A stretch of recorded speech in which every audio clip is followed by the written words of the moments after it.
PT Bumi Resources Tbk kembali mencatat aksi divestasi dari investor asing. Berdasarkan keterbukaan informasi yang dirilis Jumat 26 Desember 2025, Chengdong Investment Corporation resmi menjual sebanyak 3,71 miliar saham Bumi sepanjang Desember 2025. Penjualan ini dilakukan secara bertahap sejak 1 Desember hingga 22 Desember 2025, dengan harga transaksi di kisaran Rp238 hingga Rp388 per saham. Dari aksi tersebut, Chengdong berhasil mengantongi dana segar sekitar Rp1,03 triliun.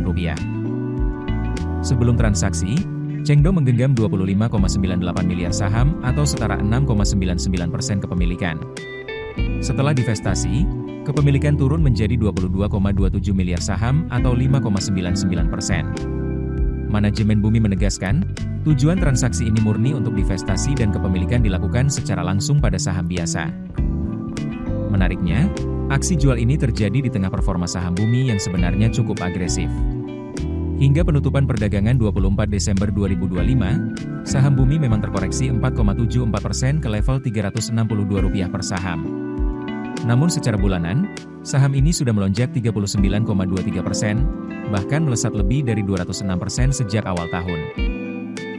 Di sisi lain, Bumi juga sedang aktif melakukan langkah strategis jangka panjang.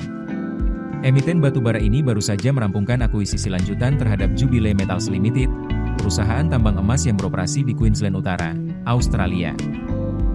Pada 18 Desember 2025, Bumi mengambil bagian atas 3,31 juta saham baru JML dengan nilai transaksi sekitar 31,47 juta dolar Australia atau setara 346,9 miliar rupiah. Dengan transaksi ini, kepemilikan Bumi di JML meningkat menjadi 64,98%. Langkah ini bukan sekadar ekspansi biasa.